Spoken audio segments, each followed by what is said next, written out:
My name is Noel. I have two children, three grandchildren, and I'm happily married. I was diagnosed with cancer at the age of 62. Before that, it was an ongoing process of checking my PSAs. So, final diagnosis was at age 62. Leading up to the diagnosis, there were no obvious symptoms such as pain or ill health. The only symptoms that I experienced were frequent urinations at night. I would have to get up about three times a night to go to the bathroom.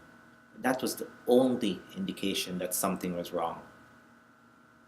So my journey started as a regular physical checkup, and my doctor noticed that my PSA levels were rising slowly beyond what it had been before.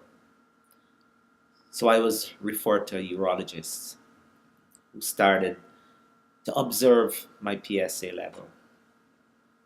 As it started to rise further, he had me do a biopsy. In fact, I did two biopsies and both came back negative, no evidence of prostate cancer. But on subsequent visits, my PSA levels continued to rise significantly at this point. So we had a third biopsy done and a more invasive biopsy. And the results came back that there was some evidence of prostate cancer at a very low level. Even though I've been through two previous biopsies with negative results, actually being told that there was evidence of prostate cancer left me with a feeling of being lost. How could this happen to me? I've led a fairly healthy lifestyle, regular exercise, watching what I ate. How could this have possibly happened to me? There was a feeling of being completely lost. What do I do next in this situation? Does it mean a sudden death? My urologist supplied me with material. He explained the options to me of the different treatments available to me. Gave me a lot of material to read, which at that particular moment I was in no position to be reading anything. He also suggested that I find peer groups, men who have actually journeyed through prostate cancer, as a way of helping me to make the decision on what actions I should be taking next. After careful consideration and consultation with my family, I decided that a radical prostatectomy was probably the best avenue for me because at that time I just wanted to get it out of my system and not having to deal with it long term. It was the best decision that I had to make because, as it turned out, the cancer was worse than was first assumed because the biopsy really did not get at where the cancer actually was positioned. So, even though there were other options that would have made it easier on myself, the radical prostatectomy was actually turned out to be the best solution that I could have made. I've always said that it was divine inspiration why I chose to do a radical prostatectomy because in the actual process itself, um, the operation took twice as long because of what the urologist had found during the operation. As a result of the pathology report actually confirmed that the cancer had spread outside the prostate, which means that I had to go on to an external radiation treatment within a few months after the operation had completed. So I went through 33 sessions of external beam radiation almost on a daily basis, Monday to Friday. Included within this were hormone treatments. So between the operation, the external beam radiation, and the hormone treatments, This took a major toll on my body at the time. I was not prepared for the effects of all of the treatments, no matter how much research that I did and read. There wasn't enough preparation to actually personally experience the after effect of the operation, the after effects of the radiation on a daily basis while I was going through the process, and the effects of the hormone treatment during the process as well. The radiation affects your entire system. It affects your bowels, it affects your stomach during the process. The hormone treatment affects your entire body as well and leaves you extremely tired.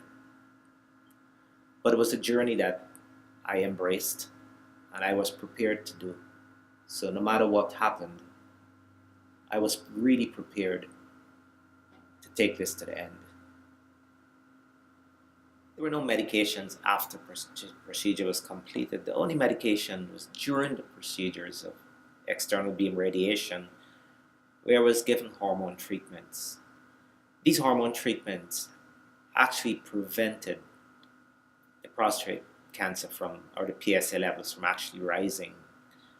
So during the external beam radiation treatment, I was given some hormone medication. But after that, there were no medications. In fact, I was quite happy about that because it allowed my body to return to normal. During my recovery phases and knowing what I actually went through, and knowing that no matter how much research that I did, it could not have prepared me for what I went through. I said that there've got to be organizations around who can help other men prepare themselves for this journey. It was a learning experience for me. There were no regrets. I learned quite a lot. And so joining the Walnut Foundation actually allowed me to start to help other men reflect on my experience so their journeys could be a lot easier than mine. In life, I always look for the positives in everything. I really believe that there is a positive side to every experience. The positive side to my experiences is that I've been open to an entire world of health issues within men. And through the Walnut Foundation, I've been exposed to people, to places, to issues, to the whole world of health. And I'm very happy about it because now I can contribute and I can help men actually beyond prostate cancer to all issues affecting health. With my passion for helping others and through the Walnut Foundation, I am a certified peer navigator through Princess Margaret Hospital. I can now confidently say that I'm equipped to actually help men navigate through the process of prostate cancer. But not only men, but men and their caregivers as well. So we can help them on their journey through prostate cancer. If I had to do this all over again, I don't know if I could have affected the prostate cancer occurrence in my body. I'm not too sure what the cause of it was. What I would have done differently is probably to seek peer help at the early stages. Speak to people who have experienced this journey. I could have opted for earlier treatment. The whole prostate cancer experience is changing rapidly. There are more solutions available today than there were even 5 years ago or 10 years ago. So I would have opted for an earlier solution There are a number of things I could have done, but the key thing is peer support, speaking with other men. I wish I had known of the Walnut Foundation from day one.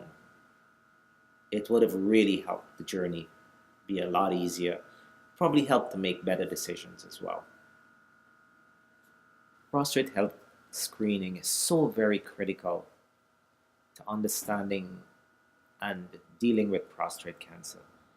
It's the one thing that helped me quite a bit. My doctor recommended it, made sure that I had it every year, and monitored my progress. And that's how I ended up knowing that there's a possibility of prostate cancer. I encourage every male to have their prostate screened on an annual basis. When I was diagnosed, I gathered all of the men within my family and encouraged them all to have themselves checked because there's a possibility that this is hereditary. I do encourage all men. Prostate screening is so very important. As I mentioned previously, there's always good in every situation. And I've been able to turn this experience into something that has really benefited my life. Mainly through the Walnut Foundation, I have been exposed to and have been able to contribute to the education and awareness of men, not just in prostate cancer, but in general health awareness affecting men and their spouses. And it's about taking responsibility. I took responsibility and I'm happy with the results.